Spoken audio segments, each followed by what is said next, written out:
Wa salaamaaleykum mbokki Sénégal ñu ngi leen di nuyu di leen ziar dama bëggoon wax tuuti ci le cas de Bougane Gueye Dany nga xamante ni que j'ai été très déçu d'entendre ces arguments yu ma bett trop ndax kilifa dafa war a am comportement bu mu war a am ci réewam ci kaw da ngaa bëgg nu fal la am lu la jox ci sa réew. Sénégal danoo tàmm yar ak teggin fonk mag ñi te xam ni kilifa diine yi kilifa aada yi ñëpp nañ lay déglu te boo bëggee falu nekk ci réew boo xamante ni que dina am seen cosaan ak seen aada am seen lu nu moomal seen bopp ça veut pas dire que Sonko dafa incarner style de politique am rek.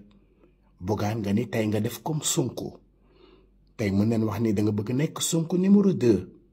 man nag mbetteel bu ma am ci yow moo di li nga wax Bassirou Diomaye Diakhar Faye le président de la République du Sénégal Bougane xanaa xamoo ni président de la République c'est une institution yow mënoo wax ni da nga bëgg doon njiit ci réew nga am arrogance am waxin boo xamante ni que gisuñu ci politesse gis waxin boo xamante ni que ñàkk na kersa gis façon waxin boo xamante ni que ku loo déglu ku ne xeeb la Bougane wax ji dafa jeex fu mu toll nii parrainage amul fu mu toll nii wax ji yëpp combat bi yëpp mi ngi ci terrain bi bàyyi leen wax ji te liggéey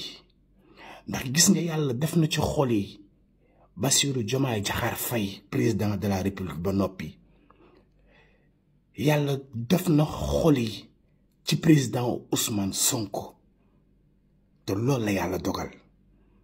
te nag président Bassirou Diomaye Diakhar Faye ak premier ministre Ousmane Sonko